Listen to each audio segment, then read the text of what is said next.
Friends, नमस्कार। मैं doctor Nalin Kumar Suri आपके साथ। चलिए आज जानकारी शेयर करते हैं कि हाइपोथायराइडिज्म में क्या क्या कॉजेज होते हैं, क्या क्या कारण होते हैं। चलिए शुरू करते हैं। देखिए, आप सब जानते होंगे, पहले भी मैंने वीडियोस में चर्चा की है कि ये जो हमारा थायराइड ग्लैंड होता है, इसमें से थायरॉक्सिन हार्मोन सिक्रीट होता रहता है। अब इस थायरॉक्सिन हार्मोन को बनाने में आयोडीन की बहुत ज़्यादा ज़रूरत होती है। अगर आयोडीन डेफिशिएंसी हो जाए, आयोडीन की कमी हो जाए, तो फिर क्या होगा कि थायरॉक्सिन हार्मोन नहीं बनेगा। तो एक किसी समय में ये एक बहुत बड़ी कॉमन प्रॉब्लम हुआ करती थी कि आयोडीन डेफिशिएंसी की वजह से ये थायरॉक्सिन की कमी हो जाती थी और हाइपोथायराइडिज्म हो जाता था। लेकिन आजकल जो भी हम नमक खाते हैं वो आयोडीन युक्त नमक का इस्तेमाल करते हैं, तो जिसकी वजह से आयोडीन डेफिशिएंसी की वजह से आजकल ये रोग बहुत कम देखने में मिलता है या होता ही नहीं। लेकिन अभी भी जो लोग बहुत पहाड़ों के ऊपर रहते हैं, जो वहाँ पर भी कभी कभी किसी किसी पेशेंट्स में ये बीमारी देखने में मिल जाती है। कारण क्या है कि वो या तो जानकार नहीं है या उन्हें मालूम नहीं है कि आयोडीन युक्त नमक का उन्हें इस्तेमाल करना चाहिए।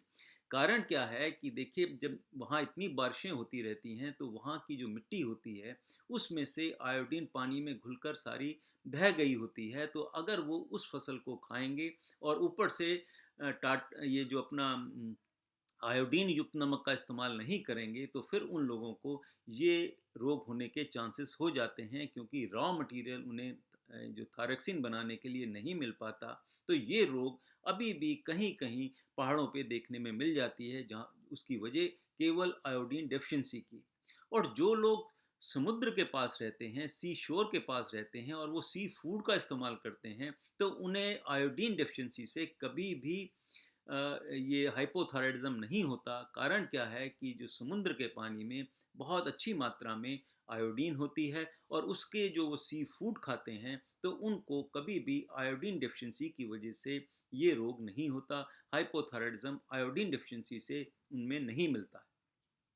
जो आजकल बहुत कॉमन इलनेस है ये, उसका कारण क्या है कि ऑटो इम्यून थायरोडाइटिस हो जाती है। मतलब कि जो थायराइड ग्लैंड का इन्फ्लेमेशन हो जाता है ऑटो इम्यूनिटी की वजह से। मतलब जो हमारी अपनी इम्यूनिटी है वही इसके अगेंस्ट फाइट करती है, उसे इन्फ्लेमेशन ला देती है और उसकी वजह से ये ऑटो इम्यून थायरोडाइटिस हो जाती है कि जो हमारी इम्यूनिटी है वो इसे समझ नहीं पाती है। वो समझती है कि ये अलग कोई सेल हैं, अलग प्रकार के यहाँ पर एंजाइम्स हैं या अलग प्रकार के ग्लोबिन्स हैं जो हमारे शरीर के लिए फ़ायदेमंद नहीं हैं, और उसमें फिर वो इन्फ्लेमेशन कर देते हैं और धीरे धीरे धीरे धीरे फिर वो हाइपोथायराइडिज्म के मरीज मिल जाते हैं। और फिर देखा गया है कि पूरी फैमिली में ही ये भी देखा है, जेनेटिक करेक्टर होता है कि पूरी फैमिली के बहुत सारे सदस्यों को हाइपोथायराइडिज्म का रोग मिलता है।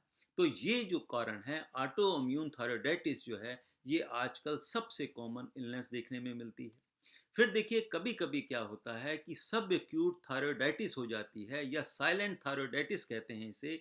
मतलब कि कोई वायरल इन्फेक्शन यहाँ पर हो गया तो उसने इन्फ्लेमेशन लगा दी।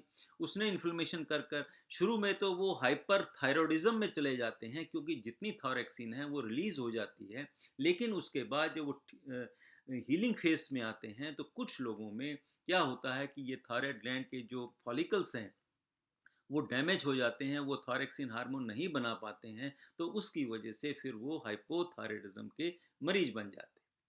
फिर देखिए, कभी कभी क्या होता है कि मान लीजिए किसी को कैंसर हो गया या किसी को गले का कैंसर हो गया, थायराइड का कैंसर हो गया, और उसका इलाज अगर वो कराते हैं, मतलब सर्जरी कराते हैं या रेडिएशन थेरेपी कराते हैं गले के किसी भी कैंसर में, तो ये ग्लैंड है ये फिर डैमेज हो जाती है। तो उसकी वजह से भी फिर क्या होता है कि हाइपोथायराइडिज्म के मरीज बन जाते हैं। या कभी कभी क्या होता है कि हाइपर थायराइडिज्म का जो रोग होता है, जिसमें थायरॉक्सिन बहुत अधिक मात्रा में उनकी थायराइड ग्लैंड बनाता है, तो उसके ट्रीटमेंट की वजह से उसकी एफिशिएंसी कम करने के लिए, थायराइड ग्लैंड की को डाउन करने के लिए, उसके फंक्शन को कम करने के लिए जो दवाइयाँ दी जाती हैं, उसकी वजह से भी हाइपोथायराइडिज्म हो जाता है। फिर देखिए, कुछ मेडिसिन्स होती हैं, साइकोलॉजिकल इलनेसेस की कुछ मेडिसिन्स होती हैं या हार्ट इलनेसेस की कुछ मेडिसिन्स होती हैं जिसके साइड इफ़ेक्ट्स होते हैं, तो उसकी वजह से भी हाइपोथायराइडिज्म हो जाता है। फिर देखिए कभी-कभी आजकल क्या है कि बहुत सारे लोग जो हैं डिप्रेशन में रहने लग गए हैं, बहुत उदास रहते हैं, उदासीन उनका हमेशा विचार बने रहते हैं। तो देखा गया है कि जो लोग डिप्रेशन में भी रहते हैं, तो उनको सब क्लिनिकल हाइपोथायरायडिज़्म हो जाता है कि उनमें भी लक्षण कि किसी-किसी केसेस में ये हाइपोथायरायडिज़्म के लक्षण पैदा हो जाते हैं। तो ये जितनी मैंने आपसे चर्चा करी, तो ये एक तरह से ये आप समझ लीजिए ये सब कुछ जो है प्राइमरी हाइपोथायरायडिज़्म की बात की, कि केवल ग्लैंड में प्रॉब्लम आने की वजह से हाइपोथायरायडिज्म हो गया, मतलब ये थायराइड ग्लैंड जो है वो थायरॉक्सिन हार्मोन नहीं बना पाया, तो इसे हम प्राइमरी हाइपोथायरायडिज्म कहते हैं। अब देखिए ये जो थायराइड ग्लैंड है कि हमने पीछे वीडियो में चर्चा भी की है कि इसको कंट्रोल करने के लिए हमारे ब्रेन में पिट्यूटरी ग्लैंड होती है, जो वहाँ से एक हार्मोन सिक्रीट करती है जिसे थायराइड स्टिमुलेटिंग हार्मोन कहते हैं। अगर वो पिट्यूटरी ग्लैंड उस थायराइड स्टिमुलेटिंग हार्मोन नहीं बनाएगी, तो फिर क्या होगा कि थायराइड ग्लैंड किसी भी हालत में ये थायरॉक्सिन हार्मोन नहीं बना पाएगा। तो फिर अगर पिट्यूटरी में कोई डिफेक्ट आ गया, वो नहीं बना पाया, मान लीजिए वहाँ ट्यूमर हो गया या कोई ब्रेन सर्जरी हो गई या वहाँ पर कोई रेडिएशन थेरेपी दी गई या वहाँ इन्फेक्शन हो गया या वहाँ पर कोई उसकी ब्लड सप्लाई कम हो गई, तो उसकी वजह से जो ये हमारा थायराइड ग्लैंड है थायरॉक्सिन नहीं बना पाएगा, तो इसको फिर हम सेकेंडरी हाइपोथायरायडिज्म का नाम देते हैं। अब देखिए ये जो पिट्यूटरी ग्लैंड है इसके ऊपर एक कंट्रोलिंग पावर है जिसे हाइपोथैलेमस कहते हैं, जो रिलीज करता है हार्मोन कि एंटीरियर पिट्यूटरी को मैसेज आते हैं वो हार्मोन की वजह से कि आप थायराइड स्टिमुलेटिंग हार्मोन रिलीज करो।